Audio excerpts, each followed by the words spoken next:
going to start with lasagna. And I loved the other night because we had some downtime between recipes and it was really nice to just relax and talk with you guys. So I'm excited because today it's going to be the same way, okay? So I've got all of my ingredients out for lasagna, and if you need a minute to get yours together, feel free. And I'm a dork. I follow my own instructions. I've got my little prep list for the week, and I've got the ingredients in the actual recipe here, okay? So what I'm going to start with, because I want to show you guys how to do the spinach one. You know, a lot of times I'll add meat to my lasagna. Deb, I don't have a code for Traeger. I'm going to talk to Traeger about that. They don't have to do a lot of like discounts and things like that. But we might talk about doing something for Traeger where I give you guys a code and you get something free from them with your purchases, right? Like something like a free grill cover if you get a grill, or something smaller like a copy of my book if you order from here. So stay tuned for that, okay? I do have a friends and family code I can give you guys on a couple of grill models, but it's really limited because it's so hard to keep their grills in stock. They don't have many models that they let me give a discount for, but I think it's 20% off. But they can't keep the models in stock that I use the most. You know, they're just selling like hotcakes. So anyhow, we're going to start with spinach lasagna. And the funniest part is too, you guys, the pan I'm using is from Aisha Curry's cookware line. This was not intentional. This is a big 5-quart nonstick saute pan I use.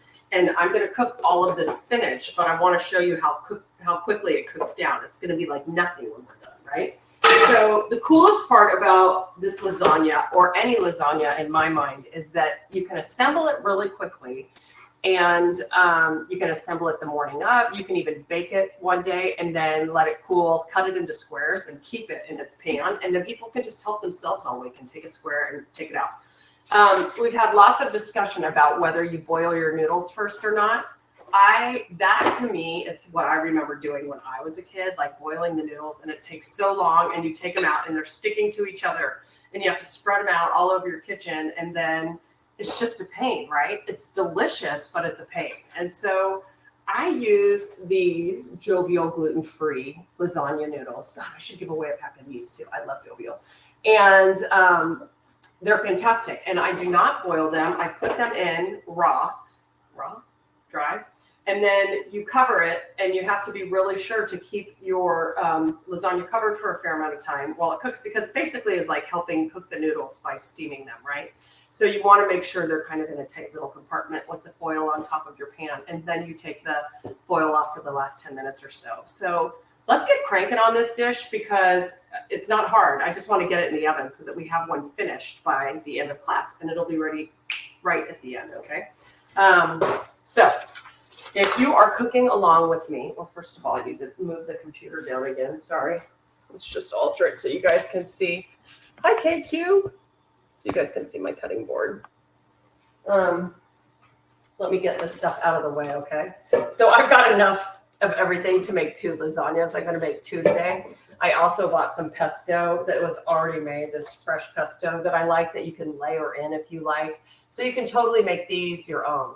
Sandy, you can find the Jovial noodles at most grocery stores. I bought mine at Whole Foods. You can also order them. I think I might have even, I don't know if I put them on your supply list and did a link to Amazon. It's so ridiculous. You can get everything at Amazon now, but you can. And so I might have done that. But yes, if you even go to Jovial's website, they also own a company called Bionature, Bionature. They're sister companies. They sell a ton of gluten-free and regular pastas. And you can use the regular noodles that say no bake on them as well, okay? I just do gluten-free because I'm vegan.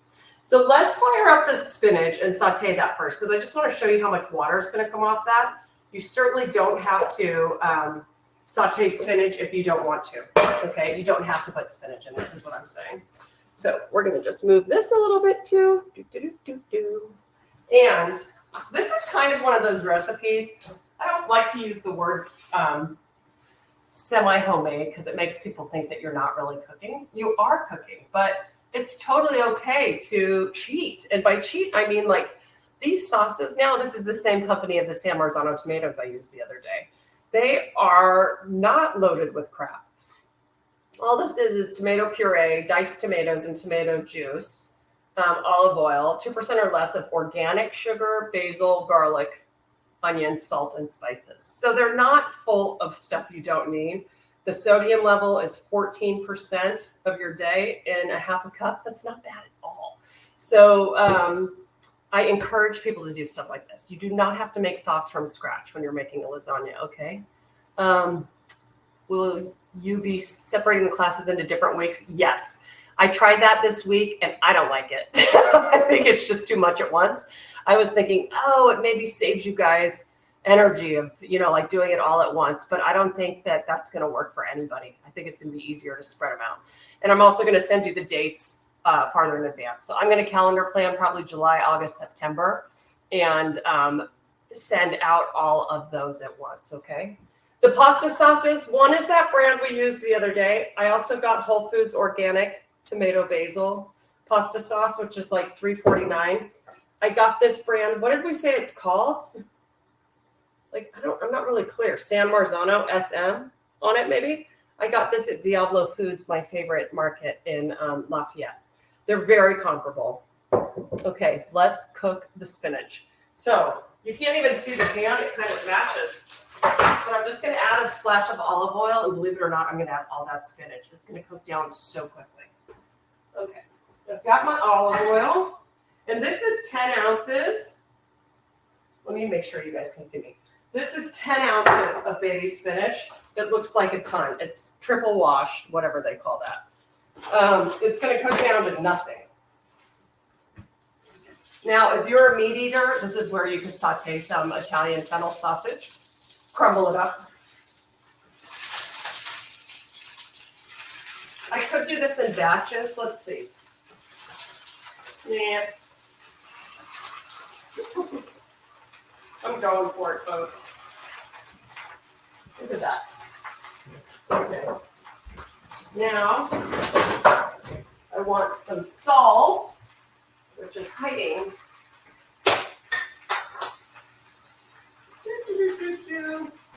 The bottom ones are cooking, and I'm just going to flip them with my tongs. And the heat from the cooked spinach is just going to cook down the other ones, okay? If you don't have this big of a pan, you can just do it in batches.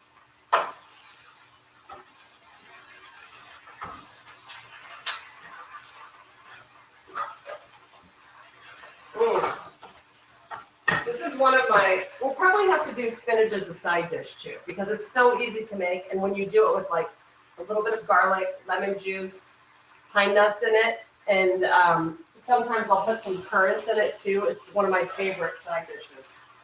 Okay, so see how quickly this cooks up? If you were doing less, it would cook in literally half the time. All I'm trying to do is wilt it. I probably want a little more salt. And then I'm going to cut the heat, but look what I'm going to do.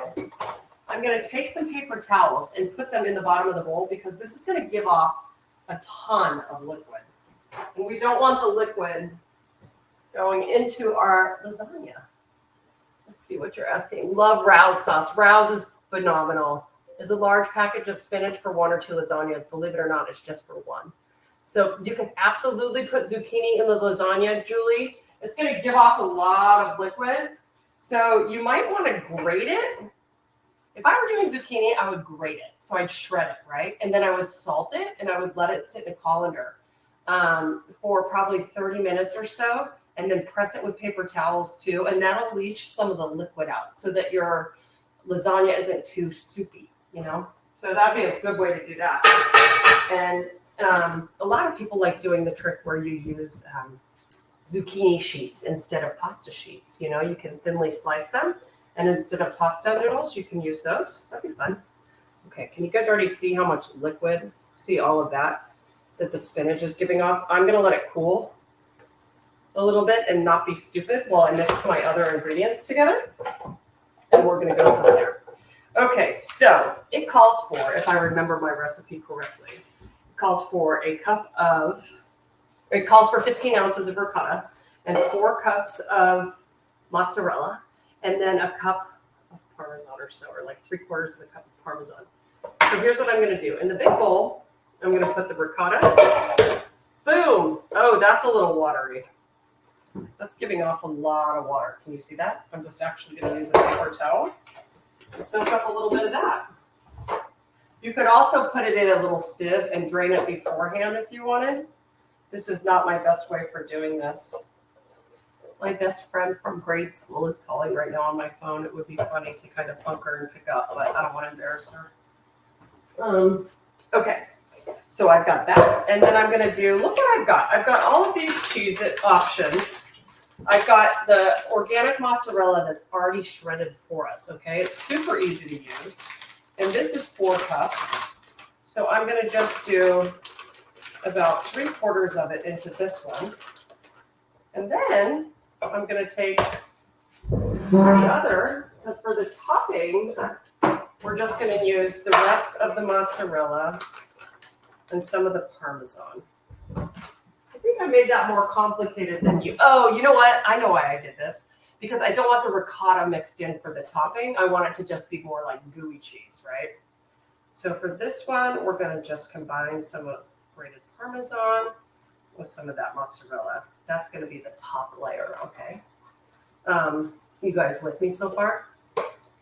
This is where using a potato ricer to squeeze out the spinach water comes in handy. That's a great call. Absolutely, you could do that. You could also take a clean dish rag if you have one, like a dish towel, and then you wrap it up in the dish towel. In fact, I have one. Let me show you. Let's see. If I have one that's big enough. Oh, that one will work. Yeah. No, this has like never been used. Let me show you this. Okay. So, I'm going to get this out of the way. I'm going to give this countertop some space. This is my drink for later, this like bitter soda. My kids think I'm crazy. They do not like it. Okay, check it out. So there's a lot of water coming off this spinach, and it's still a little bit warm, okay? But I'm going to just do this. I'm going to just put it right on this towel. This is a clean dish towel, not a dirty one. And then you wrap it. Then you squeeze, and what happens is as you squeeze it, all of the liquid gets absorbed into the dish towel. And so it's actually really cool. Freaking smart, right? Who thought up this hack? But then when you take it out, a lot of the water is gone. See how wet it is there? And then you just have this little Tootsie Roll. Everything's a Tootsie Roll in my kitchen. I'm going to press on it some more just to really get the moisture out. And then just throw that towel in the washer pretty quickly. You don't want it hanging out very long because it'll just kind of like stay green, you know? So that's that trick. And I've got the spinach, and I'm just going to give it a rough chop, okay? And when I do that, it's going to help cool it a little bit more. Now, you could use frozen spinach. People ask me that all the time, and it's already chopped. You can let it defrost. Just let it defrost. Oh, how funny somebody did ask that as I was, Tucker Dog. You can use frozen spinach. What you can do is take it out of the freezer and let it sit in a colander or a sieve and defrost, and a lot of that water will come out, and then squeeze it with a paper towel or do the rag trick, and you don't even have to cook it. It's chopped really finely, okay? But you want to get a lot of that moisture out because it'll have a lot of ice crystals in it too, and that's just all water, right? Okay, so what I want to do is mix this in with the cheese mixtures, and I'm going to add an egg.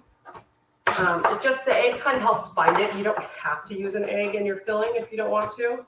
I think it just kind of adds to the texture of the filling. I think this is chopped well enough. Okay. And then let's get a spoon to mix this. I'll just use a little spatula. So I'm going to start with these 2 cheeses, and then I'll add the spinach, and I'll add the egg.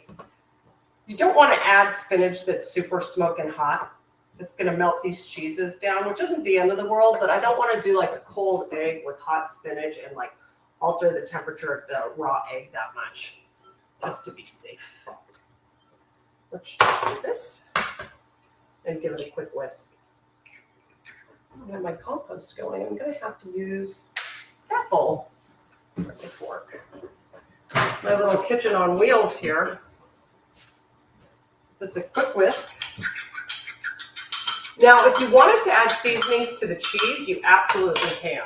So you could add some of my favorites that are more Italian, like oregano, fennel, chili flake again, if you like a little spice. All of those work really well in this. Dried parsley, dried basil or fresh basil that's been minced, go for it. You know, with the spinach, a lot of people like nutmeg, which is, if you're doing a white lasagna too with the bechamel, that's a really popular combination. I don't love nutmeg on its own. I kind of like it with the bechamel, but it's not my favorite spice, to be honest. I'm going to get a little pepper and then my salt. I'm going to season it well again.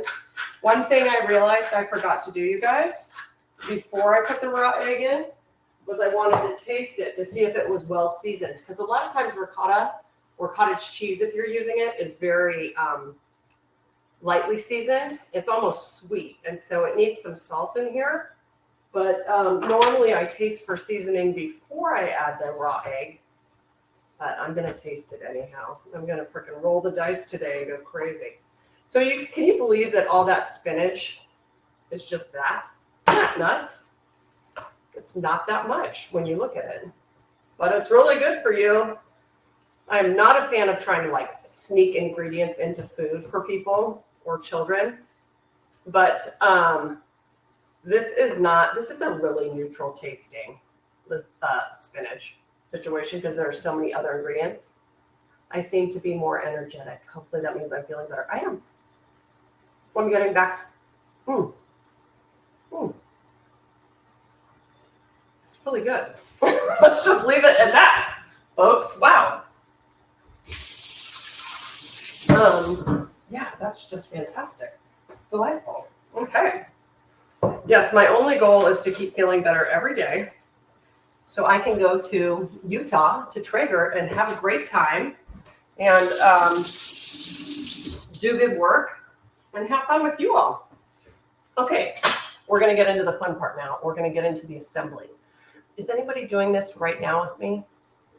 And I heard Victoria asking, if you're going to use meat, do you add it into the cheese with the egg? You can add it wherever you want, Victoria. I normally like drop it over the red sauce or the white sauce. I'll show you how you can do it. You can also like stir it into the cheese spinach mixture, or you could stir it into one of the tomato sauces, however you like it, okay? So let's get ready to assemble. I think I'll use my Le Creuset. This is like a super sturdy pan, but you can use an aluminum pan that's disposable. You can use, this is another one. I'm just wondering what's going to conduct heat faster. This is about the same size. I'm going to use this one. This is from a company called Crow Canyon here in the Bay Area. They're I think they invented splatterware. This is like that great camping dinnerware too, outdoor stuff. I use it for everything, but it's a really good size for what I'm going to do. And so let me show you what I'm going to do with the noodles. It takes less than a box. If you're using the long lasagna noodles, they usually fit, lengthwise, and you do 3 across. These fit perfectly 4 across. You might have to overlap them just a little, okay? Totally forgot to move the camera back. There we go. All right. So here's what we're going to do. And I'm literally taking the sauce straight from the jar for this, okay? We are going to open. I'm going to use both brands. We're just going to see what we like. We're going to open this. And I'm eyeballing this, obviously. I'm just going to put a little on the bottom of the pan, because if you don't, what's going to happen is those noodles are going to stick to the bottom, and that's just weird. We don't want to be pulling noodles off the bottom of the pan. Okay, so that's how easy that is, okay? Just a thin layer. And then these gluten-free noodles dry kind of funny. They're kind of lumpy. They're all going to cook down. And so don't worry if you break them to press them down either. It just does not matter. They're just like kind of wavy. Okay. So there are the 4 across, and you have to overlap them just a little. Okay, so they're super bumpy. We're going to take half of this mixture. This is where I always laugh at myself because I forget. I want to take half of this mixture. And when it's cold, yes, it's very hard to spread around, okay? So you might even have to use your fingers to do this because I love it when in every bite of lasagna you get all of the flavors, right? We don't want bites where there's just a little bit of this and a little bit of that. So a thin spatula would work really well for this too, but I just am usually a hot mess and I like to use my fingers. Oh, I'm glad, Deb, that you like the meat with the lasagna. So this is just a riff on that recipe too. They're really simple, similar, I should say. If you're not a meat eater or you want to do something where you get some veggies in too, like the amount of spinach we just put in this is kind of amazing. And if you're not wanting to make a salad or do another veggie, you don't have to feel guilty. With that color scheme pan, you would not be able to tell the pan from the lasagna. Oh, you can tell. Trust me. Yummy. Let's put more of the sauce on here, folks. Okay. And see, the thing is, it doesn't matter if the flavors or the sauces get combined. So don't use another spatula. Don't dirty another dish. Because I didn't boil the noodles, I don't have to worry about the noodle pot. If you didn't do the spinach, or if you used defrosted spinach, you wouldn't even have a spinach pan to wash. Okay, more noodles. So we're gonna have 3 layers of noodles at the end of the day. 2 layers of the spinach cheese part. And then we're gonna top it with a little more sauce and that remaining cheese that we have with the Parmesan, okay? So here goes the rest of the spinach cheese mixture. You got me? Could you add Italian parsley? Absolutely you could. You could add parsley. You could add basil. You could add oregano, fennel, any Italian spices that you like. Any non-Italian spices that you like for that matter. Let me just rinse this real fast. Trying to keep it together. Will make it easier to clean up.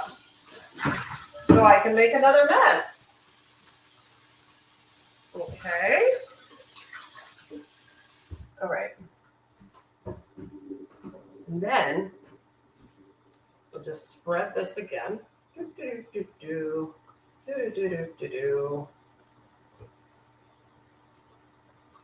Who's doing anything fun for Father's Day tomorrow? You guys celebrating, or is anybody celebrating you? What are you doing for the dads in your life? My kids, I have to pressure them to make sure that they plan it nicely for their dad. And they make fun of me for asking for what I want on Mother's Day, but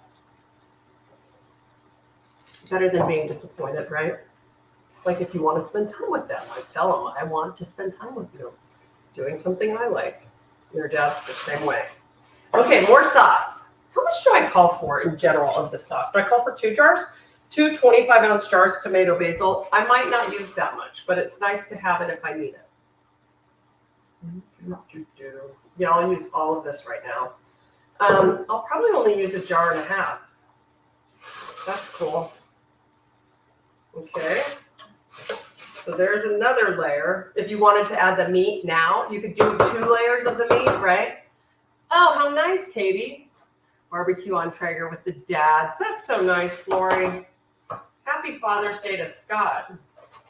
Okay, last of the noodles. Isn't that convenient? 12 noodles.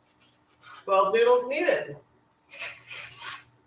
If you like a really thick lasagna, sometimes they sell even thicker pans, and you just get more noodles and you just keep going with these layers, right? You could double everything and see how far it gets you.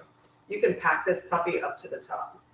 Okay, so now I'm done with my cheese mixture, right? So all I'm going to do now is you want to put more sauce on the noodles so it helps cook them. And then we're going to finish with that other cheese. I also bought that pesto, like I told you. I'm going to build another one later that's just pesto and no spinach. So I'm going to mess around with that stuff later, along with some fresh mozzarella, which I bought a log oven, it's already sliced. So I'm just trying different things. Oh, you're welcome, Scott. Scott's a nice husband and father, I can tell. Okay, more sauce. I'm being so silly by mixing brands. I'll just keep the brands together. So already going with the Whole Foods organic tomato basil. I think it's like $3.50. Okay. So if you really like sauce, you can use more. I just experiment. That's not even half the jar. So it's probably 25 plus 12, 37, 38 ounces I used in total, okay? We're just gonna do that. You wanna make sure that the noodles are really well covered with the sauce because that's gonna help them cook as well. Okie dokie, artichoke. Okay, where is my bowl? Here we go. So this isn't like tossed together very well because I saved so much mozzarella, but it's gonna be amazing. I love cheese. Everyone around here loves cheese. Cheese doesn't love me, but I'm gonna send this home with the boys to their dad's house too. I'm kind of helping them out with Father's Day, aren't I? You're welcome, children. Okay. Now, of course, if you wanted to make this fancier, you could take basil leaves and put them in the layers. You could add any of those spices that we talked about, right?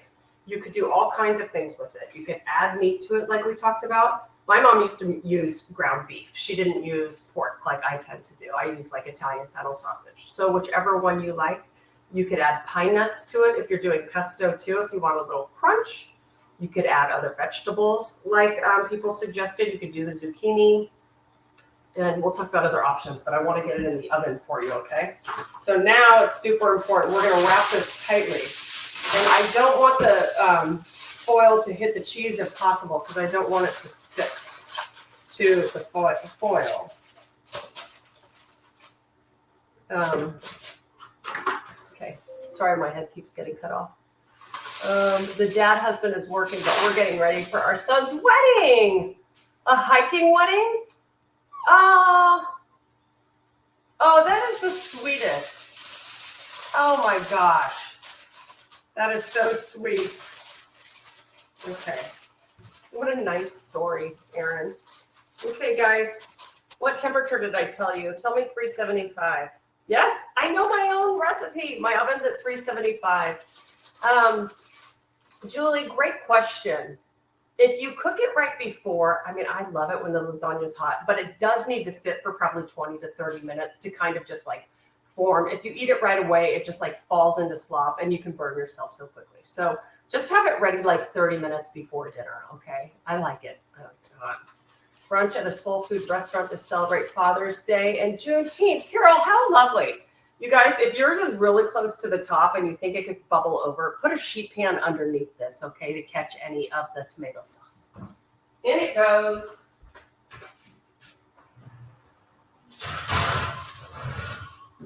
Okay.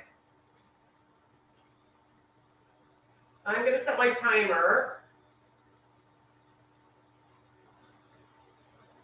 for 50 minutes. So I'm going to set my timer for 50 minutes and not even bother with it until then. I usually open it too soon and then the noodles aren't done and then I have to cover well again. So when I take the foil off at 50 minutes, I'm going to try to put a knife in it and see if those noodles have any kind of like crunch to them left. If not, I'll take the foil off and let it go like another 10 minutes and then it will be bubbly and delicious. All right. So let's talk about freezing that. If you wanted to freeze it, I would probably build it just like I did there and cover it really well. Like put plastic wrap down on the lasagna itself and then cover it with foil so that no air can get in. And then when you're ready to go with it, you could probably put it straight in the oven. I prefer to let it sit. I probably let it sit out for a couple hours before I do that. But you could put it straight in the oven and actually it'd be fine. So if you're doing all of this anyhow and you want to make a double batch, it's super cool to just be able to do this and put one in the freezer and save it for later. The other option is you could bake both. if you want to, or if you happen to bake 2 and you have leftovers, that's totally fine. Just again, let it cool, put plastic wrap on it, wrap it really tightly, and then put it in the freezer. And then when you're ready to defrost it, I would bring it out the morning you want to eat it, and then you can cut it once it's defrosted, and you can reheat it however you like, either under low temp in an oven or in the microwave, slice by slice, okay? That's what normally happens in my house. I cook one, we eat a bunch of it, and then I let it cool, and I put it in the fridge, and then people can just cut pieces off all week, and they just pop it in the microwave for like a minute or so, and it's easy, and it's great to have around. It's really nice to have after school for my kids. You know, it's like, it sounds weird to say it's a snack, but it's like they come home hungry, especially they're working right now until like 2:30 every day, and they haven't eaten lunch. They come in and they devour it. So it works out really well. Just like the meatballs the other day. Oh my goodness. They ate so many meatballs. It was hilarious. Okay, I'm going to clean up my mess from this before I make another one, and then we'll chat for a few minutes. So we have a little downtime to get prepared for the next recipe if you're going to cook with me, okay? So let's just take a little breather. Let me put my dirty dishes away and clean up my mess. I'm going to get all of my extra lasagna ingredients over here, so when I build my next one, I'm ready to go. And then yeah, so my next one will be fresh mozzarella and pesto. Oh, I was going to do, no, I'm going to save the mushrooms for something else I'm going to do. Let's make that out of the way. And while I finish just tidying these up, if you have other questions, please ask me, okay? Ask in the comments, and I'll make sure I've answered all the questions in the ask a comment section as well. Okay. Clean as I go. Hi, honey. Oh, are you going to go golf? Yeah. That's fun. You know where my wallet is? I do not. Let's see. Are you guys going to play? No, I'm just going to the rain. Oh, fun. Have a good time. Oh, I got it. Okay, honey. Have fun. Do you Oh, need yeah. food or drink? No, I'm good. Okay. Is Charlie coming here? I don't know, this game's still going on. Oh, we're just taking care of family business between recipes. Okay. Yeah, come on. Bye, honey. Love you. Oh, it's just so nice to be organized and have a moment. Could you add sliced mushrooms, or do you need to saute them first? Carol, I'm so glad you asked that question. I personally would saute them first, because I am just like, raw mushrooms is one of the few things I really don't like. So if they don't cook well, but here's the other reason I cook them first. Mushrooms give off a lot of liquid. Like spinach, they have so much water in them. So when you cook them until the water's evaporated. Bye, honey. So love you too. So definitely, I would recommend cooking them first is the answer. And making sure that they're well seasoned with salt, because they can taste kind of bland when you mix them in with everything else, okay? Any other questions on the lasagna? You could certainly do different cheeses too, like Fontina is really melty and delicious. Bye, Elizabeth. Have fun at the wedding. Gosh, I don't know where you are, but it's a great day. It'd be a great day to get married around here. Enjoy it. I'm so glad you're here. Any other, let me check my questions section. Do I ever make my own pasta? Oh, Pam, great question. I used to make my own pasta a lot because I love pasta. And then I found out I was gluten intolerant. And so I don't anymore. There was a phase when gluten-free flour started coming out that I was trying to make gluten-free fresh pasta, and it's really challenging. And so now I just order it in a couple of restaurants that I know do it. So I love making fresh pasta. It is so satisfying because it's actually really simple. Once you learn it, it's just so fun to crank it out. And if you wanted to use fresh noodles for your lasagna, oh my gosh, it's like transformative. It'd be absolutely delicious. So you could do that too. Let me see. I think I answered the question about the Rouse tomato sauce. I love Rouse. It's delicious. They have so many great flavors. And then the next question, can you just layer uncooked chopped spinach or basil in rather than sauteing it before? I love the one with the sausage added. I wouldn't add raw spinach. Like I said, it's got so much moisture in it. I don't think I'd like it if it cooked and gave off a lot of water in the sauce, but basil, I layer basil leaves in all the time. I use browse and Galbani ricotta and it's not watery at all and tastes the best. Fantastic. I'm so glad to hear that. I'll have to try rouse the next time. That is how we pronounce it, right? Rouse, not rouse. Yes, Jenna, your family doesn't like ricotta. Anything else? Do they like cottage cheese? It sounds weird, but cottage cheese melts really well in lasagna. So I grew up having it mixed mozzarella and cottage cheese and thought it was amazing. If you don't like that at all, you could use like farmer's cheese, which is close to ricotta. If they won't tolerate that, you don't have to use any of that. You could just use mozzarella or fontina or melty cheeses. It'll just be a little bit different texture, but just don't worry about it. And I wouldn't even use egg with it either. I would just use the cheese, okay? And so I'd use like mozzarella and Parmesan combo. Any other pasta or lasagna questions? It's like, I think I got them all, right? Let me just double check. Yeah, rouse, basil, or spinach, and do I make my own pasta? Bingo. Okay, cool.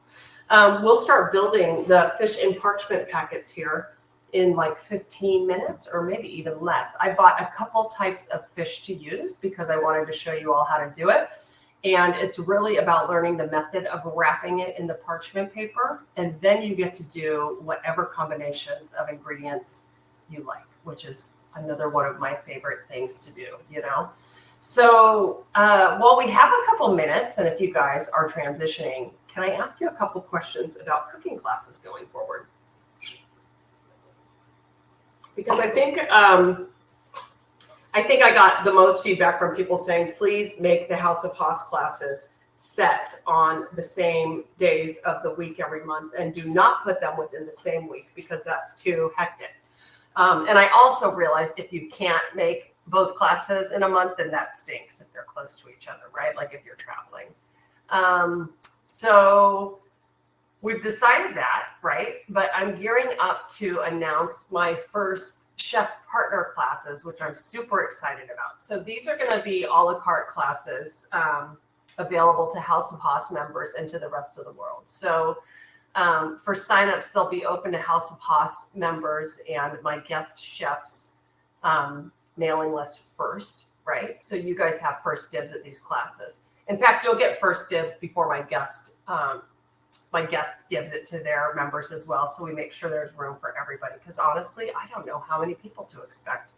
So we'll see. So those classes we're going to start doing once a month. And I'm curious what you guys would think for pricing. I'm just wanting to do a little gut check. For House of Haas members, they'll be less expensive than the public.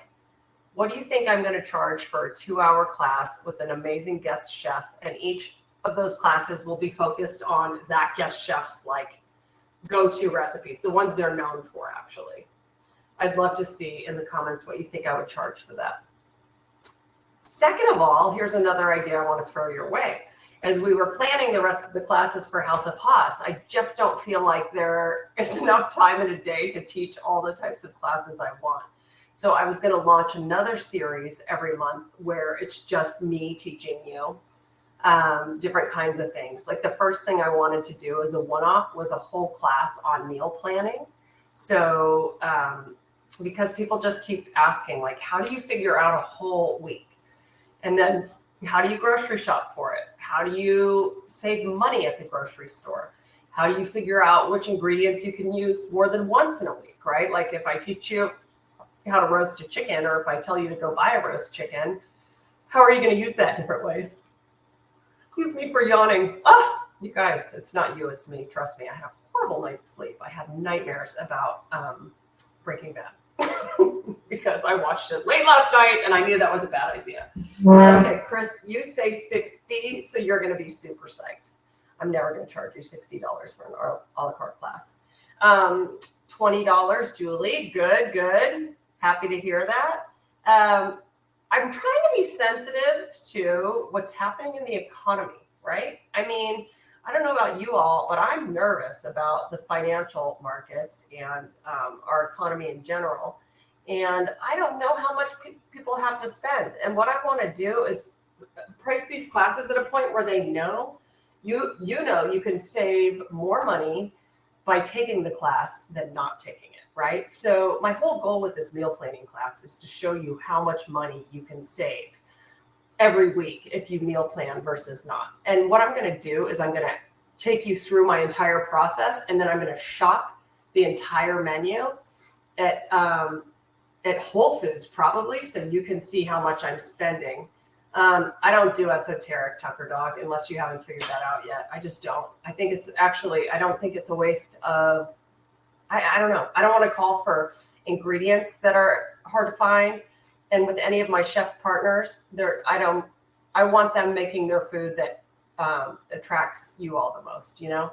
So if I were ever going to do a class with Thomas Keller from the French Laundry and he wanted to make, you know, something that took 12 hours, I would say no. I would say, teach me how to make your tuna tartare in a cone that everybody thinks is amazing. And it's not that hard. So yeah, esoteric's not for me. I don't cook esoteric food. None of my partners really do. And since they're optional, you know, you don't have to sign up for them, certainly. But I'll probably do classes like I'll do a baking class, right? Especially for the holidays. I'll do a holiday baking class and I'll be, you know, I'll tell you in advance, obviously, exactly what we're making. So if the chef is traveling to be with you versus coming in from where they are, you need to make it worth both your effort while also making it reasonable. That's a good point. I love what you're saying about the discount at Whole Foods. I've worked with them in the past and would, of course, love to do that. I also, how much more would it be for non-House of Haasers? I would make it $10 to $20 more per class for non-House of Haasers. Because at the end of the day, here's the thing. I want to make it reasonable. Joining House of Haas is the biggest bargain, right? Like you all are probably already figuring it out that if you spend your $19.99, if you got in at the beginning, or $24.99 with me, that it's like a total value for what you're getting every month, right? So for non-House of Haasers, what I want to encourage them is, of course, I want to keep it reasonable, but I want them to say at the end, oh my gosh, this is so great. I should just join House of Haas too. And then I get that permanent discount. So there'll be at least $10 more for non-House of Haasers for every class. Okay. So if that helps you decide to, but if anybody has any other pricing suggestions, I'd love to hear them. Can give it to their friends and other places to hang out together at a special class. I love that. I love all those ideas. I'll also be working on sponsored classes. So say Heston Cookware wants to sponsor a class. We might make it free for everybody, right? So that'll be fun. I took a class that used rose tea, oat ice cream, and cardamom bitters, etc. 1.5 hours of my life I will never get back. That's funny. But yeah, I also love the idea of hooking up with grocers and things like that so they can give you a discount. In my dreams, that's what we would do, right? And that you can also, okay, I'm going to ask you guys one more question. The other thing that I keep trying to figure out for all of you is like how to meal plan and how to get your grocery lists made for you. So if I were to provide a shopping list included like in the website or an app for you, how do you feel about that? Is that something that interests you? Does everybody care about list making and shopping as much as I do, I guess is the question. And if it could kick you to like, okay, here's what you need for Instacart or here's what you need for Whole Foods, would you like that? Would that be great technology? Okay, thanks, Lori. Thank you. All right. So not a priority for Tucker Dog. Lori likes it. Yes, yes. I throw away so much food. That's the other part about meal planning that I think I'm going to get serious about with you guys, because when the economy tanked in 2008, our lives, my husband's job had already tanked. It was a hot mess. And I wasn't working very much at the time. And so I needed to be on a really strict budget. And I just realized that if I did not plan for the whole week, kind of looking at it as a whole, I was throwing away so much food, and that just makes me sick on all the levels, right? So Janet, great. Love your feedback. So yes, so Okay, I'm going to ask you 2 questions then. What would you pay for a guest chef class like I described, where I have a partner on, and they might be here, they might not be here, they might just be coming in live and joining me from their kitchen, right? But we can split the screen, and so they're teaching us, and I'm cooking along with them. And you can ask both of us questions. What would you pay for that for a 2-hour class? And then what would you pay when I do classes on specific topics, just like meal planning, or like baking for the holidays, or gluten-free cooking, or healthy cooking, as in like how to live without processed ingredients, like for January, if I do a really hardcore one that's free of refined ingredients, right? That wouldn't be a priority for me because I cook for one and not a full family. Good to know. I think the other thing is making sure that the classes I keep for House of Haas are really the most accessible for any type of cook, right? So I want to keep these classes being the content that most people want to use, right? So then the a la carte classes can be more topic specific that you like or that you don't like, and you just don't have to worry about them, but they're an option. And I think a lot of people don't want to sign up for subscription, right? Even if they realize that's the best value, they don't think they're going to use it enough to pay for it, or they think, oh, I'll just do her a la carte classes. So would love a Sunday meal prep class. Terrific. Cook one day, eat for the week. That's kind of how I roll anyhow, so I'm so excited. So I'll probably announce my first chef partner class and my first meal planning class that will be exactly kind of like that. And just so you guys know, I live with my kids half the time and I live by myself half the time. So even if you're single or you live alone, I should say, I know how to meal prep for both of those situations. And I plan totally differently for myself versus when they're here because A, I eat less, and B, I eat differently when they're here. I need less groceries. I would sign up for the cooking classes, no interest in the more lifestyle classes. Okay, terrific. I appreciate it. Thanks, everybody. I like all of this feedback. Thank you so much.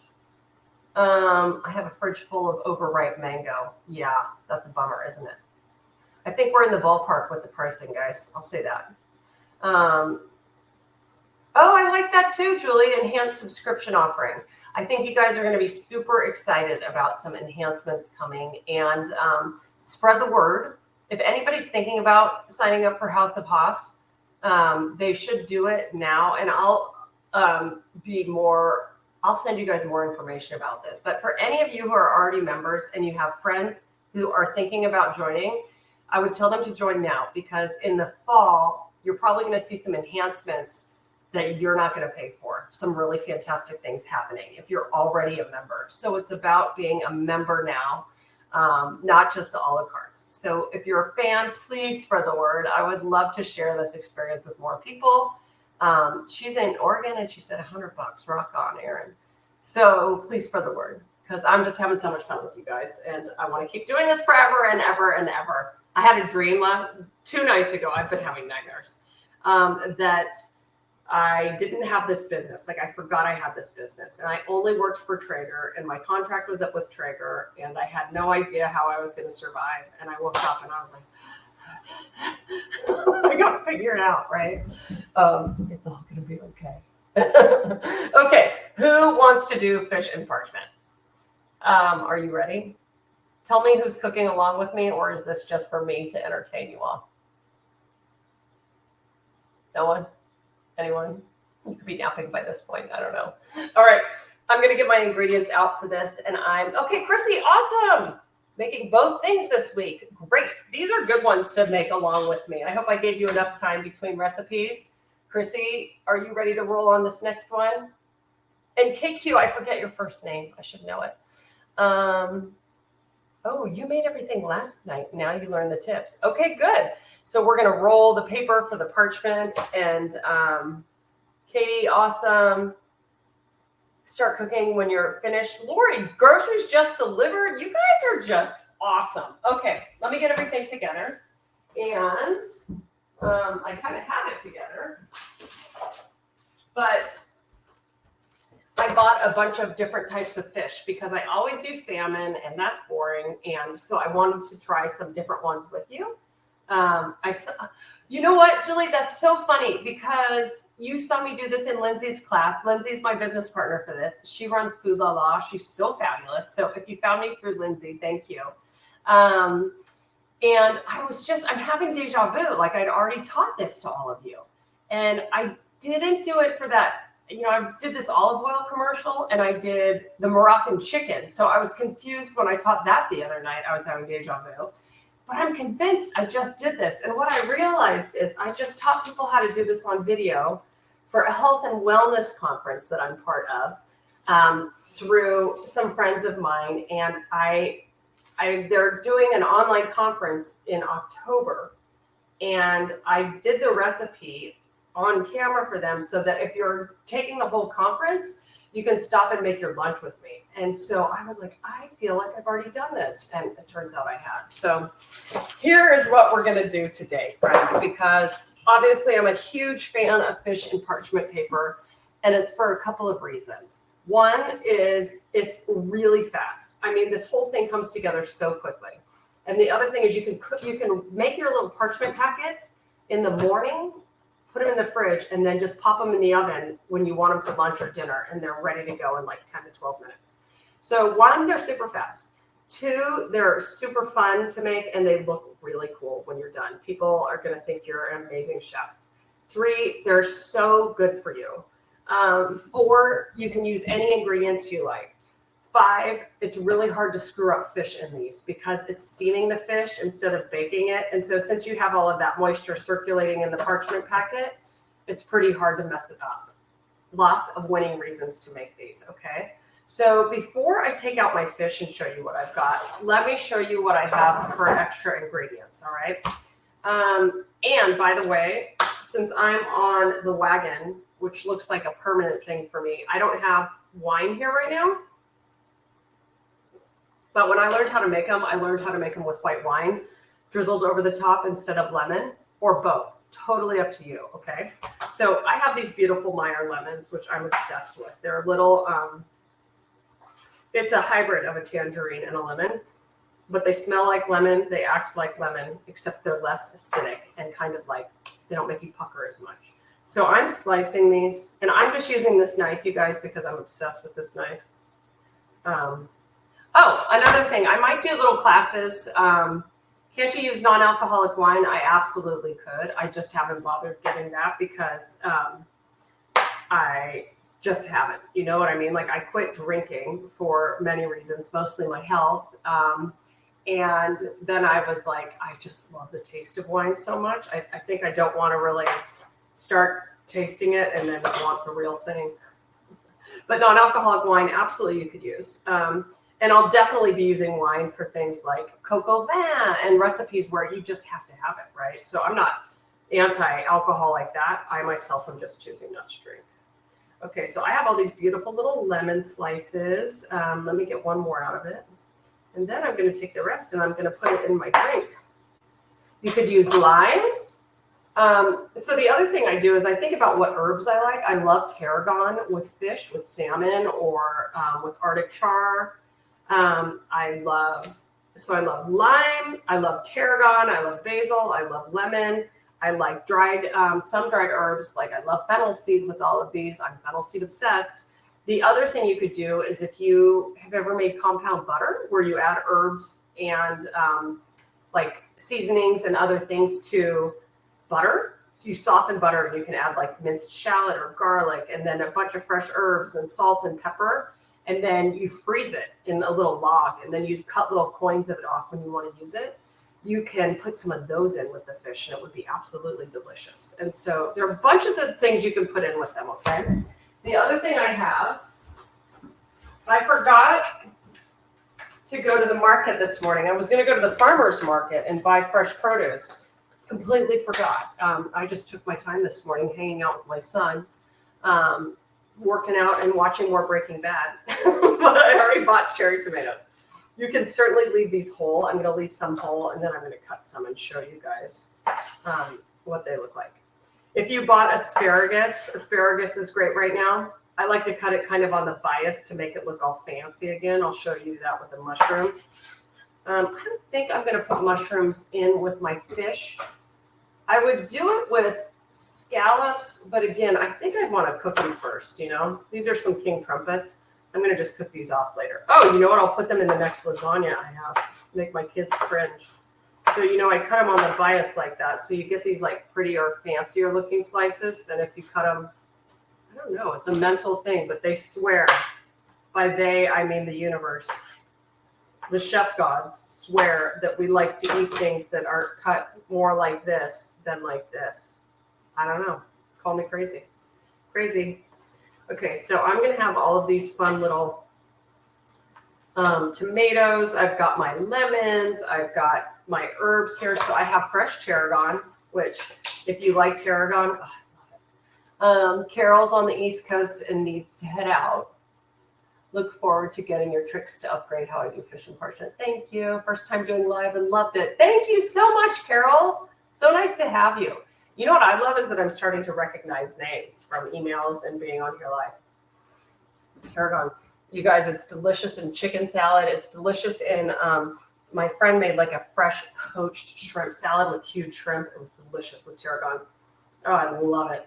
Some people say it smells or tastes licorice-y. I don't know. I mean, I like the taste of licorice, but tarragon's it's its own thing. I still have some basil. That's about to look pretty sad, but it's perfect. I'm going to use the pretty leaves. So we're going to do a little mix and matching of flavors and fish. And I just scratched my leg on my cabinet handle. On this handle, I do it all the time, and it just scratched me right up. It's in a bad place. Let me just get these lemons out of the way. I'm going to get the tomatoes out of the way because, again, I don't want to dirty another cutting board for the fish. This is a cutting board that works really well for fish, meat. It cleans up really well. You can put it in the dishwasher. You can wash it by hand with really hot, soapy water. So I'm going to use it for the fish and seafood after this. Okay. I probably don't get as obsessive compulsive about things like that as most people do. And it's probably just because I've been cooking for so long and I've cooked with teachers who are like, this is really how you get salmonella, or this is what would have to happen for it to be so bad, right? So I think I'm a little bit, I don't know, like foodborne illness is not something I get super worked up about. Not because I've never been sick, but because I think I'm pretty smart and I know that my kitchen's not really hot, right? Like I would never leave things out at a hot temperature for a long amount of time. Just my little cleanup pile over there. Okay, before I get the fish out, I'm going to just refill my glass. Does anybody need more water, wine, whatever you're drinking? Do you want to get a little bit? I'll be right back.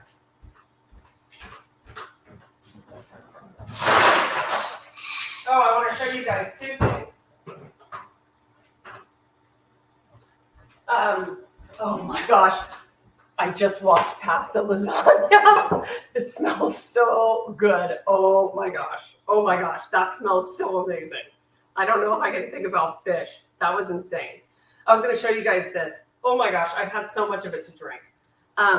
If you want something besides alcohol or you're looking for a cocktail, but you don't feel like drinking, Seedlip is this really interesting company. They're out of London, I believe, but they sell them here in the US.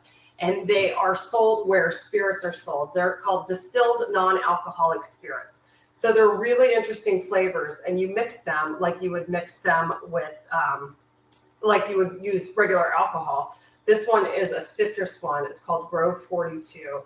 And I really need my glasses. Hold on. Here they are. I can't find them. Let me tell you what's in it. You bought the Seedlip too? You might think they're kind of weird. Who said they bought the Seedlip? Yeah, Kelly. They have great recipes on their website. They don't really say what's in it. Water, natural botanical distillates and extracts, preservative, citric acid. But they are really complex. Let's call it that way. They don't have sugar in them, no artificial flavors, sweetener free, but they're just cool. So they have like a fall one that's like really herbal, probably like more like a gin and tonic would be. So I've been drinking a lot of that just with sparkling water and fresh citrus in it. And then I tried this the other day. This doesn't have any junk in it either. It's just like bitters and soda, right? And a little bit of grapefruit. The kids were like, that's disgusting. But if you like Campari, right? If you like any of those things and you want something to enjoy, but you don't feel like having a glass of wine or a beer or an actual cocktail, I'm into it. Okay, now enough messing around. Let's get serious. Okay, so parchment paper. I'm going to do this as we build these. I'm going to build these directly on. You can't take me anywhere. I'd add it to my alcoholic drinks. You could totally do that. I love alcohol. Don't get me wrong. Okay, you guys, parchment paper. I will always tell you to buy the parchment paper that's already in sheets. And I was so bummed they didn't have any at the store. And so it comes in this big roll, but it doesn't have a cutter attached to it. So it drives me bonkers because it's like, you know, kind of a pain to rip it off. But what you're doing is you're looking for a piece that's a little bit longer than it is wide, right? Horizontally. And what we're going to end up doing is putting a piece of fish and all of this yummy stuff in the middle of it. And then you take the sides up and you fold them down over the fish, and then you twist the ends like a Tootsie Roll, right? And it forms a little packet. And the idea is that no air can get in it, right? So there are a couple ways you can do this, and I'll show you the old-fashioned way I learned too, which I think is a more complicated way to do it. But I learned it in cooking school, the French way. But the whole point is you don't let any air get into the packet. So then it's going to steam and puff up. And so you get this beautiful presentation that's very impressive, okay? So all I'm going to do right now is if you have your fish, you're going to want to get your fish out. And if you bought a pound and you're going to do 4 of them, then you need 4 pieces of parchment. The other thing you can do, this is the salmon I got. You can do a whole piece in one and then serve it to a couple of people, but they're just so fun that I like doing them individually for people because you could put it on, you could put them on people's plates and serve them in the parchment and then cut them open or let them rip them open with their hands, right? So here's what I'm going to do. I'm going to get all my fish out. I'm going to rinse it and pat it dry. And then I'm going to work with it. I'm going to cut the salmon into a couple pieces. And then I'm going to think about who's coming over to eat fish with me. Oh, you know what's so funny, you guys? I ordered salmon. Well, first of all, here's another pet peeve of mine. When you ask for a salmon fillet and they cut it, here, how do I demonstrate this? Oh, this is how I do this. See how on a salmon piece, it's thicker over here and it gets thinner, right? Like picture the salmon swimming, or is it that way? I hate it when they cut it the long way and so you get some skinny and some thick. What I would rather they do is cut it here when they butcher it so you get a piece that's thin and then you get thicker, wider slices because I think this is the most awkward piece to eat and cook. It's ridiculous. And it'll cook faster here than it will here, right? You can't really tell the difference as much as on this piece. This is super skinny over here. That drives me bonkers. So I'm going to cut these a couple different ways and show you what I would do if I were a fishmonger. I can be. I'm just going to start. I usually do get big pieces and cut it myself. But I asked for an individual piece the other day for class, and that's what he did. He cut it in a skinny. Because, you know, they don't want to sell the skinny part separately because nobody wants the skinny part. They usually want the thick part. Then I got these beautiful shrimp. And I'm going to mess around with these, and we're going to see what we think. These are wild shrimp from, I don't remember where, but they are not in danger. And so, of going away. That's why I bought them. Okay, let me rinse these and put them in their own thing. I'm going to just mess around with these. Okay. Okay, so I've got those.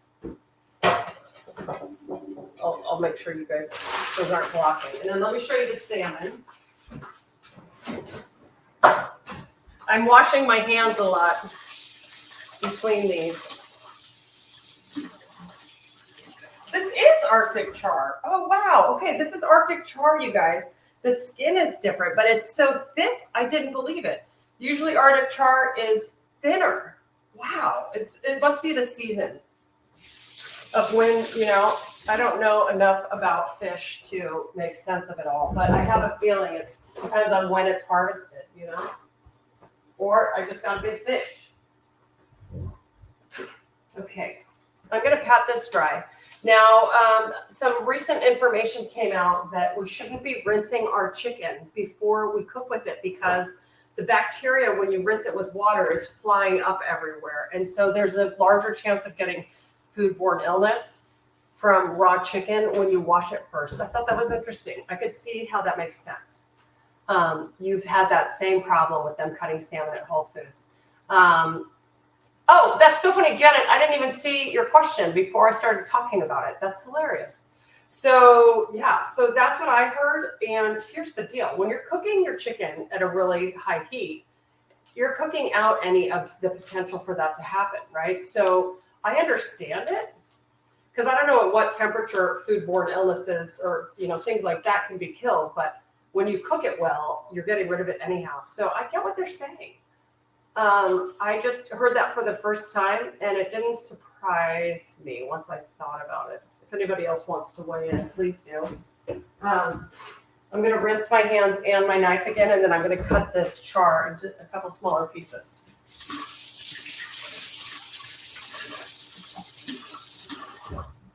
I really do think it would be fun if I could have some hold music or elevator music while I am constantly going over to the sink. Wouldn't that be fun? Entertain you? You've had the same problem with Whole Foods. Okay, I didn't miss anything else. I like bitter stuff. And since I'm staying away from refined sugar. Oh yeah, Tucker Dog, let's hear it from the doctor. Yes, about no washing. Also, washing does not remove the bad bugs. Thank you. What about fish then? Is there any point to doing that with fish? I usually think most fish has been treated with something on the outside, and so I'm trying to rinse that off. Like even when they say they're fresh scallops, there's something on them. It's like a chemical wash. It's like a chlorine wash. So I usually wash my fish. So I'm going to take this awkward piece and be angry about it. In fact, you know what? I'm not even going to use this for fish and parchment. I'm going to cut this to show you my point. And no, I wouldn't normally be using the same knife. I just have it out. So see how thin that is? And that's almost an even thickness, right? That's totally different than the other part of this fish. So now if I cut off the skinny piece, I can cook that for less time or use it for something else.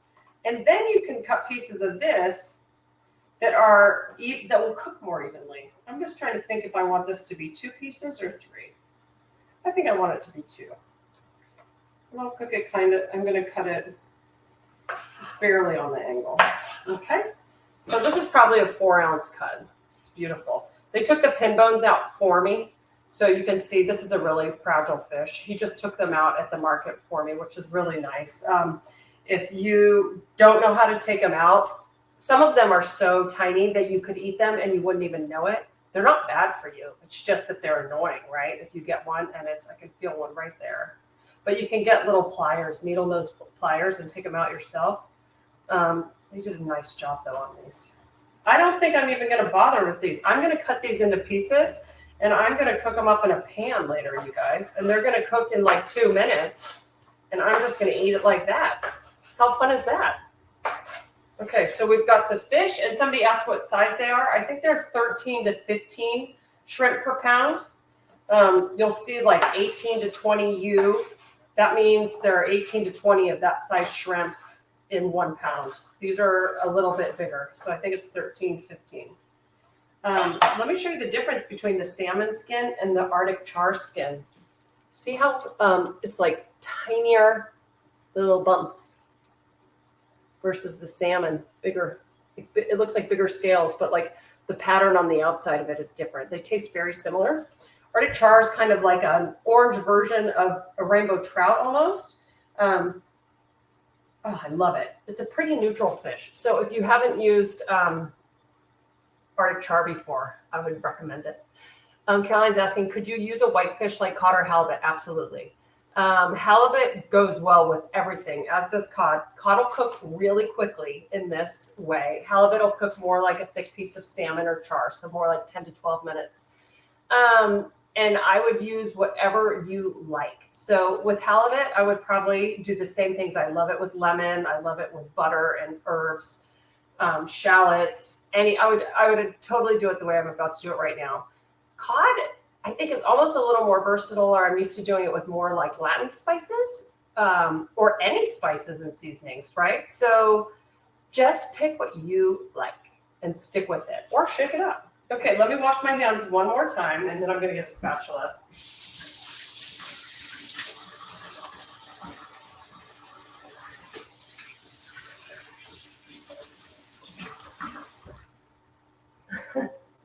Isn't it funny when you can see people, they can't see you? I'm watching a FedEx delivery guy.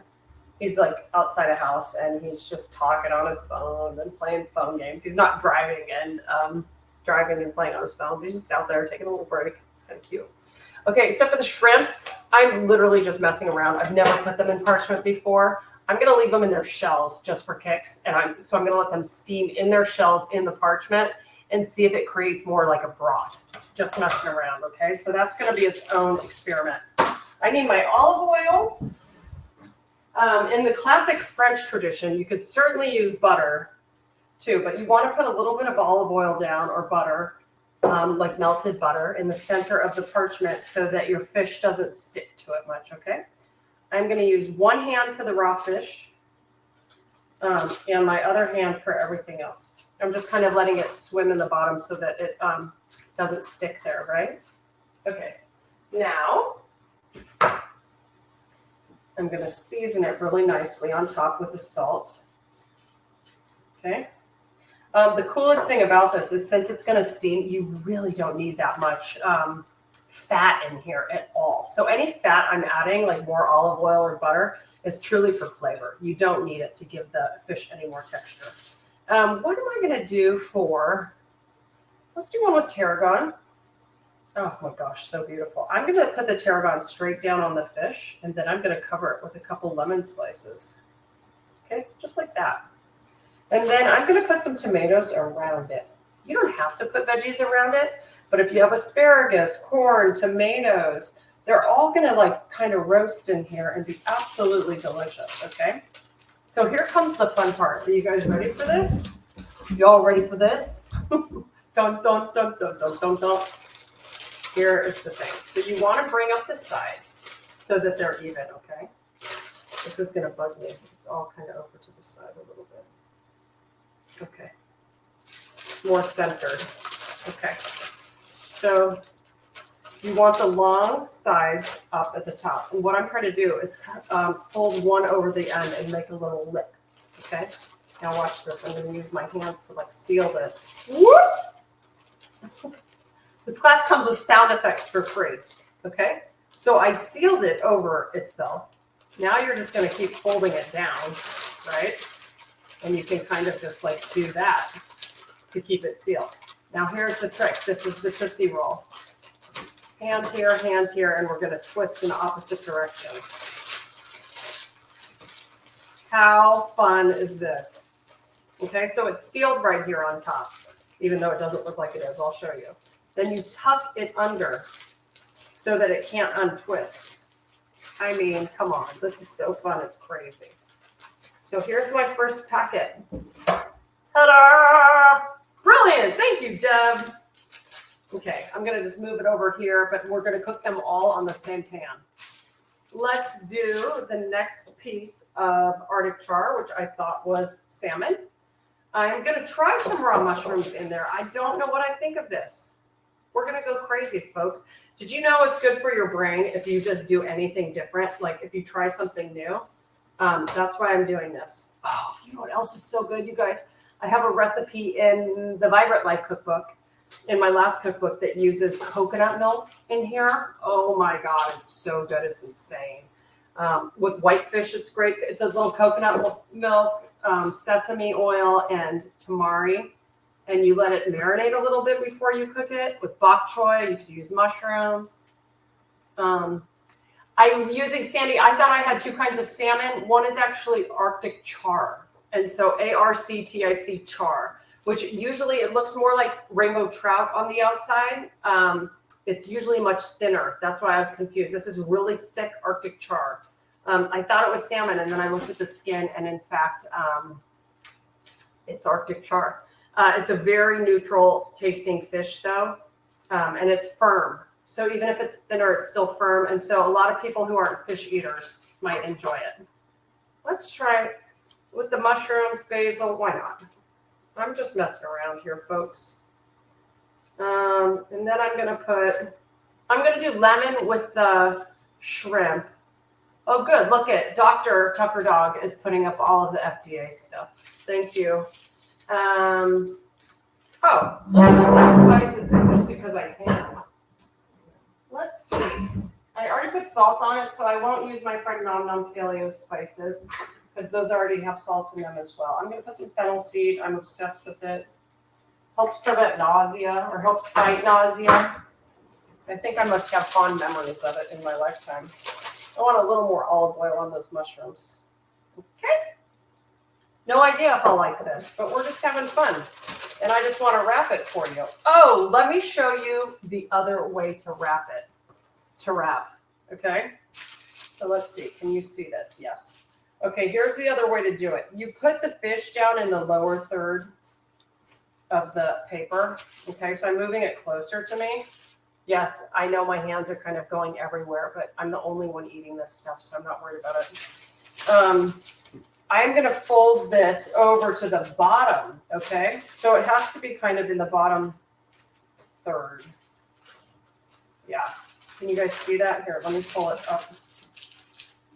I'm going to do it this direction for you. So can you see how the fish is on the bottom third of the parchment paper, okay? And this one is totally fancy pants. I honestly don't think it works as well as my Tootsie Roll. So you're going to meet the bottom. But instead of twisting, you're just going to start in a corner. So this is where the fish starts, right? I'm going to start up here, and it's kind of like making a paper airplane, but you're going to keep folding it over itself, and you're going to go around it. You see what I'm doing here? And so you just keep folding paper airplane style. And then you keep folding it at a little bit more of an angle to come around it. And it's going to look like a calzone. That's what it looks like. But the thing is, with this way, I think it's harder to keep it sealed. Because you have to take this end piece and tuck it under. And sometimes it wants to open. And so you have to like put a can on it to keep it shut for a while, right? Until it's naturally stays shut. So I don't like this way as well. So for our shrimp, we are not going to do it that way, people.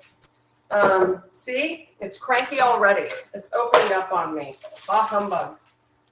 I'm still going to weigh it down a little bit until I'm ready to put it in the oven. I'm putting the seed lip on it. Okay, one more. Let's make shrimp, friends. This is going to be fun. Here's what I'm going to do. I'm going to leave them shell on.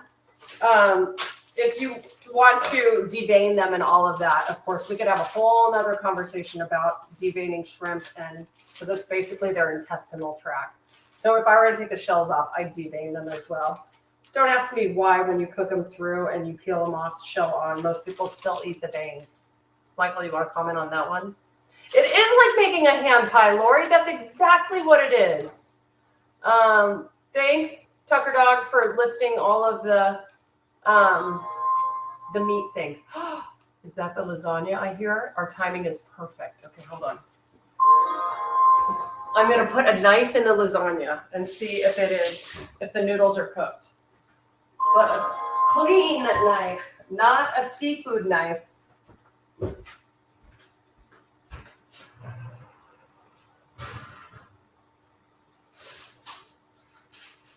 Oh my gosh. Oh, it's so good. Hold on. I gotta take this out to take the foil off.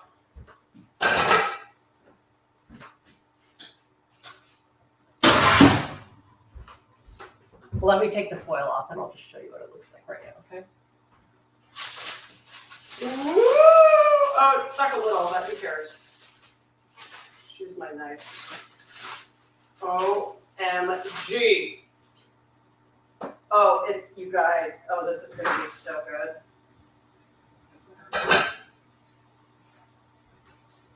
I'm just gonna put it in to get a little more bubbly, okay?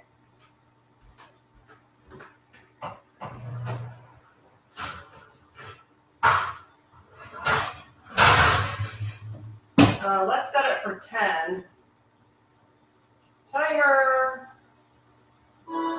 And then, okay, I set it for 10 minutes. And then I'm gonna put the fish in right as that's coming out. And everything is gonna be ready in time. Take chicken thighs, simple Asian marinade. Place the chicken on parchment. Drizzle some toasted sesame oil. Oh, that sounds delicious. Yeah, that sounds super fun. Okay, so here we go. I have got my shrimp. I could have just cut these into wedges. I'm going to sprinkle some around though, and then it's just going to get all juicy in there. I'm going to do olive oil, garlic, and butter because I can. Whoa! Let's season it.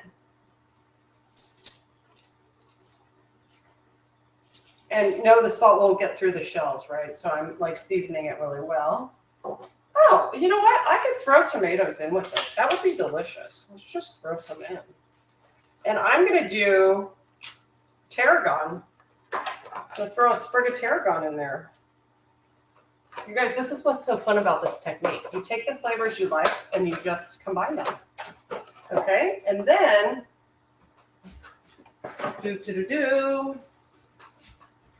wait for it. Let me just get the butter. Again, wine would be great.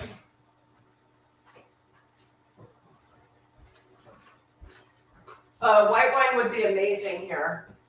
I'm just going to use my pasta checker. Let's just do this over here so I don't tear the parchment paper. That would be silly. Thoughts on when you can or cannot use ghee? Ghee could absolutely be used here. Here's a confession. I use ghee all the time for cooking. Ghee is butter where the milk solids have been removed, you guys. And so a lot of people call for it as a cooking fat when you don't want dairy in your life, but you still like the flavor of it. It's used a lot in Indian cooking, and it's got a really high smoke point since you take the milk solids off. And I just don't like the flavor of it as much as butter. But it's a really healthy option, and it's really popular.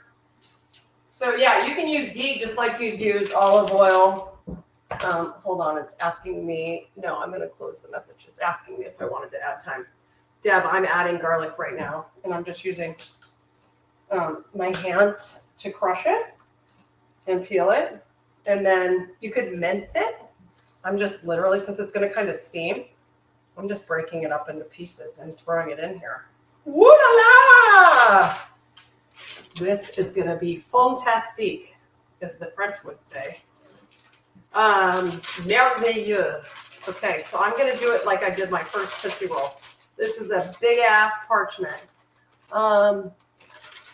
Oh, I think it will make enough to make it juicy like that. You could also add, when I did this with Melissa King, not to brag, she won Top Chef. She's so phenomenal. She's a friend.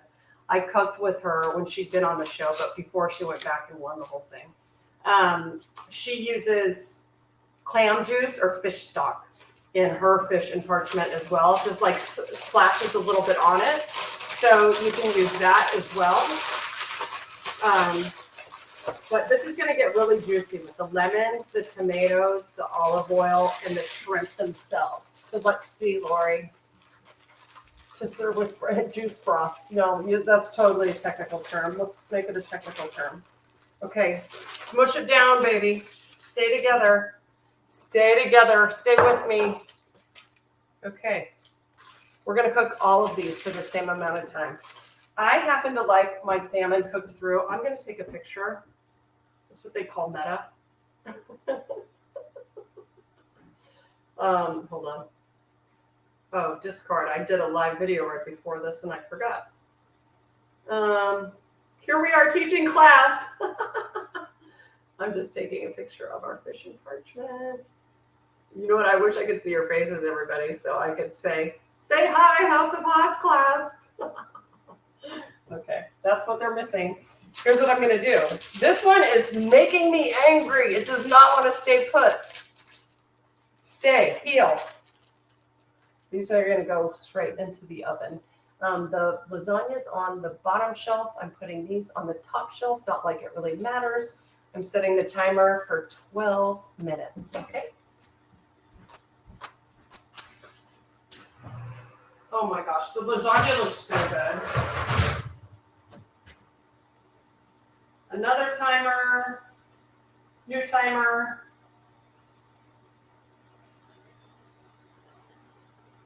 Okay.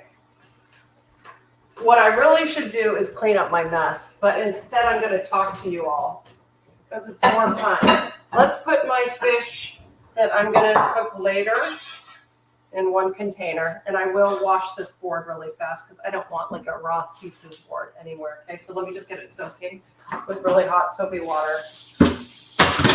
Excuse me, excuse the noise.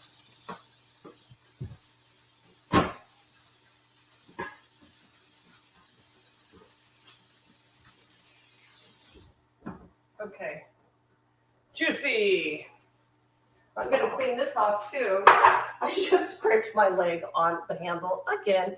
There's the same handle on this rolling cart, and it's literally at the worst. Well, they're just sharp. I want a refund. I'm not going to clean up too much because after class, I'm just going to bust out another lasagna. And so that'll be fun, right? I don't want to, oops, where'd you go? Are you still there? I accidentally hit my mouse. Please tell me you're all still there. Okay, good. Keeps them more moist, yes. Yeah, anything cooked on the bone in its shell, it's all still gonna have more flavor. So that's why you'll always see me cooking chicken on the bone, or why people make bone broth and chicken broth. There's so much good stuff for you in shells, bones, skin, all of it. So yeah, there's really yummy, great health benefits, and everything tastes better in my opinion. But if you don't like chicken skin, if you don't like fish skin, if you don't like shells on shrimp, you can certainly cook them without, okay? There's no judgment here. So while we wait for the lasagna to finish, I'm so excited. I'm going to take it out in like 3 minutes. And then while we wait for the fish to cook, do we have other questions? Ooh, Lori, that's exciting. Oh, you know what? I would love to do like a kitchen essentials class. Like, oh, wow. Yeah, I'm thinking like, is that a class or is that just like an Instagram that I do? That would be so fun. Oh my gosh, that's so fun. Oh, and Kirsten's doing one as well. You guys, lucky ducks. There's some basics to how most people would recommend you structure your kitchen too. Since I have a galley kitchen, it's hard for me to have the setup that I would want. But the thing is that there's this thing like where they want you to have the perfect triangle where the sink, the cooktop, and the refrigerator are all really close to each other, right? So you can move quickly between them. But my refrigerator is farther away. But I truly cook in such a small space. I cook mostly here next to my cooktop. But I have this huge counter here. Like, I don't think you can ever have enough counter space.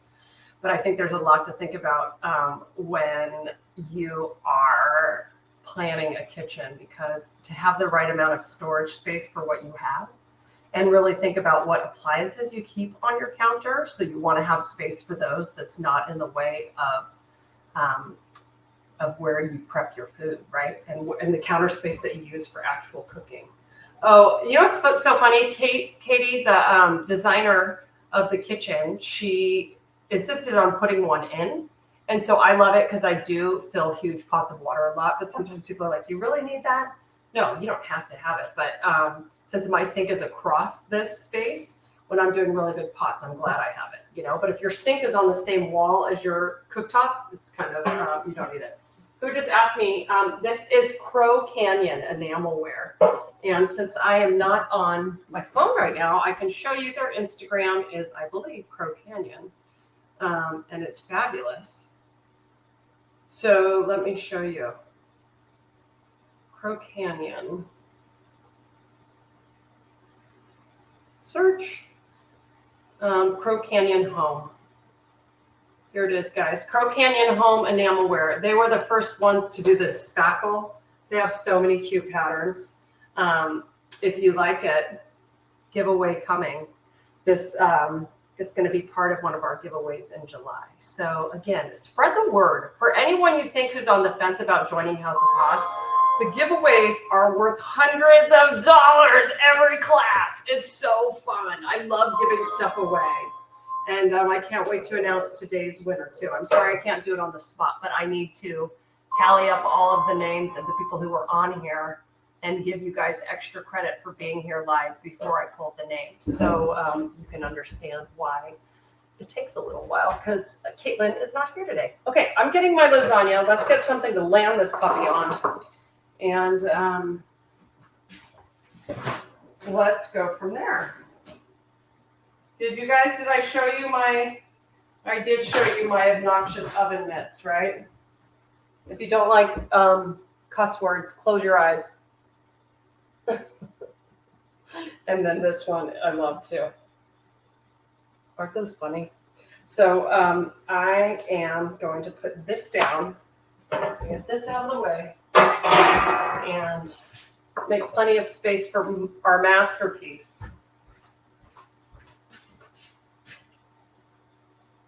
Okay.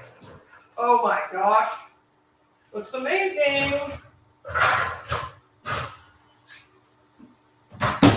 Now, I was careful to close that oven quickly because I don't want to let a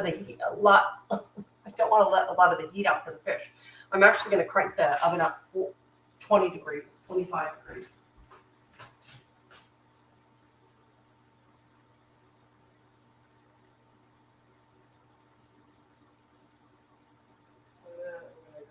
Okay, I'll be right back. Okay, so now, how do I sit here and just stare at this thing for a few minutes while we let it cool? It's just like, this is torturous. Oh, what is a pool? Oh my gosh, I'm so glad you asked. Tucker Dog, you must not be a Golden State Warriors fan because Jordan Poole is one of the younger players who kicked butt this season. And so every time he'd score, they'd say, let's have a pool party. Poole is his last name. So it's a play off his last name. Yeah, Kirsten knows. You got that oven mitt for Craig. I love it, Chrissy. That sounds perfect for that husband of yours, who happens to be, I think, one of the funniest people I know. I haven't even seen him in years, but he was one of the few people at Williams-Sonoma who would literally have me in stitches and make me smile all the time because he's just funny. It might be located on Crow Canyon Road. I'm guessing it probably is, Sandy. Now that I think about that, that makes total sense. Erin, I love what you're saying around designing your kitchen around baking because that's what you love. I love that. Wait, why? I need cooking classes? That's what I'd love to do. Why do I need cooking classes? That's hilarious. Well, I promised to do some baking for you too, but you're probably a pro. You have a closet of appliances, pot filler, Crow Canyon. We got that figured out. Would love a kitchen remake. The spice space, I love actually. The other thing I love, we had extra space. So in my old house, I did it above my stove, but these are just these tall, skinny drawers to hold my sheet pans and cutting boards. So I can stack them on their sides, right? Which I absolutely love. You realize that there are like a couple tiny things you can do in a kitchen remodel, which make it so much more efficient. I was cooking in Sunny's kitchen last night. Sorry, I was not cooking in Sunny's kitchen. I was helping her put out Mexican food that had already been made for our children. That was to-go food. But looking for things, and I was watching her work in our kitchen, and the design is older, and it's like you can just tell we've gotten smarter about how we design things over time to make our kitchens more functional, right? And so that is what is really cool about how we evolve. I don't think it's about having the biggest kitchen. I think it's about having a functional kitchen.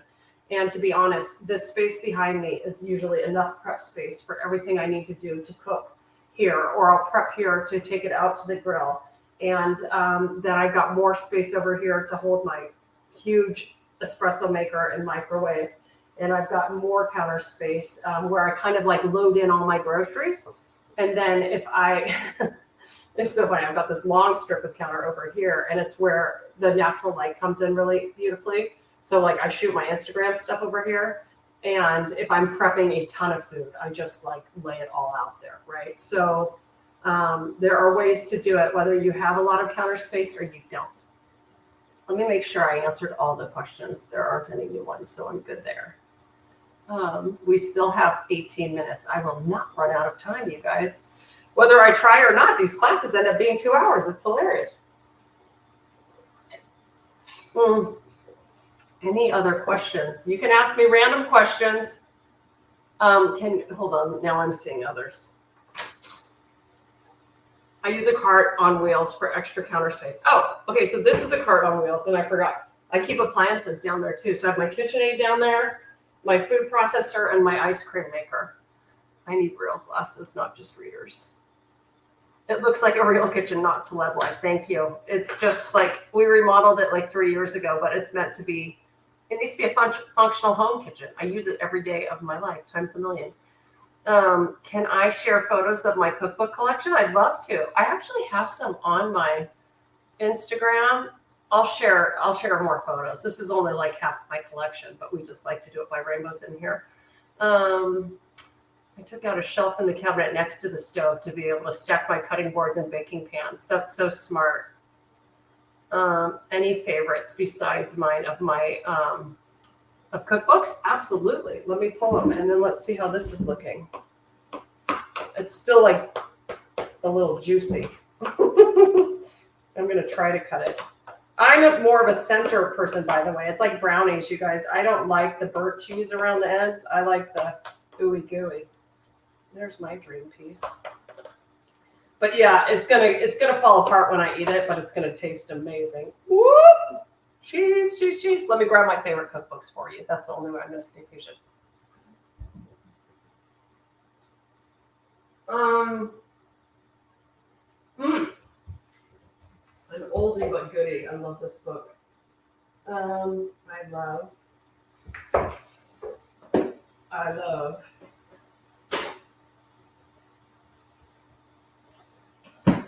I'm taking all of my books out. You guys, there's so many. Oh, I gotta show you this one too. Oh, and then all the William Sonoma books. I seriously have so many books I love. Okay, so Nom Nom Paleo's books are underneath my computer holding it up right now. I love hers. I love Ina Garten. She's my true love. Everything she does is phenomenal. I loved this one, Modern Comfort Food. Why do I love Ina? Because everything she does, it works, you guys. She makes sure. She tests her recipes sometimes dozens of times before she publishes it. And you can tell. Somebody, can you tell us how to do chicken in parchment paper? You know what? I don't love chicken in parchment paper. I can't see who's asking it because, Anne, I like my chicken to brown a little bit. So if I'm going to have chicken that doesn't get any color on it, I would poach it, which kind of changes the way the flavors work with it. So that's just my opinion. I'm sure you can do chicken in parchment, but it's not my go-to. Let me get the fish out, and then I'm going to show you some more. This one is called Without Reservations by my friend Joey Altman. One of the most approachable cookbooks from a restaurant chef ever.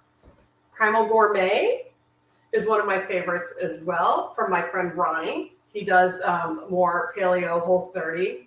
Not entirely, but it is phenomenal. Very approachable. This is a book I worked on with Chef Todd English like 10 years ago, and I think it's got some of the best home cooking I've ever had in my life.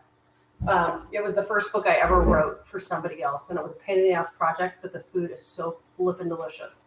So those are my faves. Okay, I am gonna get this out of the way so we can look at our fish.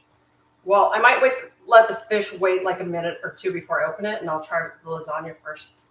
Wow. I'll be right back.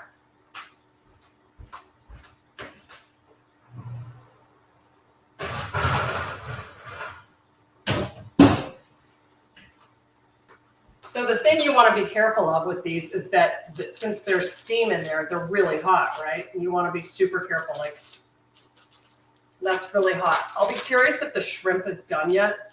Let's let these sit for a minute or two before I even try to open them. And once you've done it and you figure out how many minutes it takes in your oven, it becomes much easier. Excuse me. That steam actually got to me. This will not be set up, you guys, so don't expect it to look pretty yet. Oh, not bad, but I have to try a bite. Right? I have a spoon right here, so I'm going to use a spoon instead of a fork. You love Ina too. She makes her recipes so accessible. She sure does. Yeah, so these are my favorites, but I have many more favorites too. I could start doing like fun, my favorite cookbook posts on Instagram and like showing you guys why. It's too hot. I know it's too hot. Patience. Patience, Amanda. We still have 13 minutes before I run out of time. We're good to go, right? Yum, yum, yum.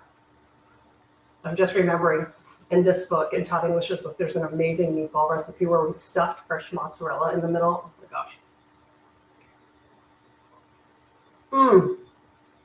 You guys, the noodles. They taste like they've been cooked. They're perfect. You would not know these are gluten-free. I'm not kidding. Oh my gosh. The moral to the story is don't touch it. Like, don't keep opening and closing the foil. Just let it cook and do its thing.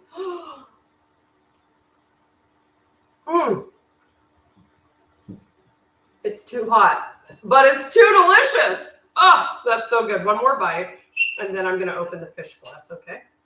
I've left the oven on in case the shrimp needs to go back in. Oh my gosh, you guys. Favorite old cookbooks. I have a ton of old ones. I have The Joy of Cooking. I love the New Basics book, which is probably 25, 30 years old now. 30. I love it. The Joy of Cooking, I love. I have a couple like super, super old ones.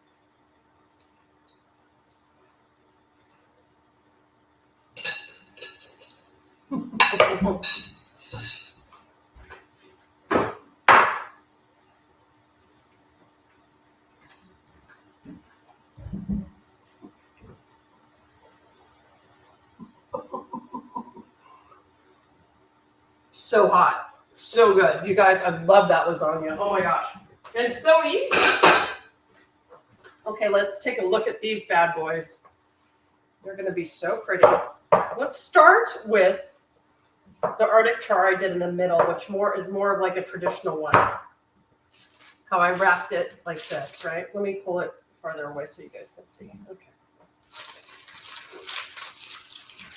I think they were in there about 12 minutes. And so once you do this, you can always try one packet first and see what you think. I think it's cooked through. I need a fork.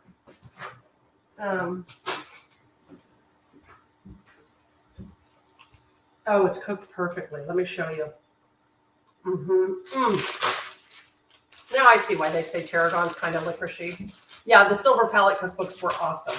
I taught myself how to cook out of those. Look at how beautiful this is, you guys. So you can serve it in a, kind of like in one of those bowls, or on a plate next to a bunch of veggie. Oops! You can serve it in its parchment and let people cut the parchment up, or you can tear it for them and then either serve it kind of like in the packet, right? Or you can just pull it out from the packet and serve it on a plate, along with stuff to soak up those juices, right? Lori, let's check out the shrimp here in a second and see how juicy it is. I'm putting this one in this bowl only because I don't want to take up too much space. Ooh, beautiful. Oh, and the mushrooms cooked really beautifully. Here. You guys. The mushrooms are amazing. Wow, they're fantastic. excuse me. The steam really got to me. Okay, I'm going to show you all of these by the end, okay? Oh, my Copper River one is delish. Oh, yay, Deb! Oh, the shrimp are great! You guys, they're beautiful. I literally inhaled the steam from the first packet, and it just like irritated my lungs, sorry. But look at how beautiful these shrimp are. Oh, my gosh. And they are so fragrant with the tarragon and the lemon. And there's lots of juice, Lori. Lots and lots of juice. There would be plenty. You could certainly add white wine, like I said, a little bit more. But there's probably like a tablespoon of juices. Like if I put this in a bowl, it would be really juicy. So you guys, there they are. Oh, yummy, yummy, yummy, yummy, yummy. I hope that this class has inspired you to try some new things and realize that cooking does not have to be hard or expensive or take a lot of time to be awesome, you know? So does anybody have any questions before we wrap up? I will be announcing our next classes by July 1st for July, as well as the topics, and I will give you the dates for July and August all at the same time. I'm also going to send out the links to both of this week's classes at once for you to go back and watch at your leisure by Tuesday. Okay, so always a treat. Love doing this with you. Thanks for taking it live, Chris. I really appreciate it. Thank you, Sandy. And again, spread the word to anybody who's interested in signing up for House of Haas now so that they can get all of the bonus stuff I'm talking about when it launches this fall. I'm so excited. We're constantly going to just be getting better. Let me make sure I answered the last question. I think there's another question that's been asked. Is it okay to use a conventional oven instead of regular or convection? You know what? I would still cover in a convection oven. I use convection all the time, and mine are both convection ovens. So just keep it covered and then open it up at the end, okay? But yes, you can absolutely use convection and lower it, yeah, 15, 20 degrees, and you should be fine, okay? Love hanging out with you guys. Happy Saturday, and I hope I see you very soon, okay? Make sure you're following me on Instagram to find out what else I'm up to. I'll put it in an email too, but like I said, a week from Tuesday, I'll be doing Traeger Live. It's going to be so much fun. Okay. Bye, everybody. Happy weekend. Go Warriors. Oops, I don't want to leave that. I want to just end the session, guys, right? Okay.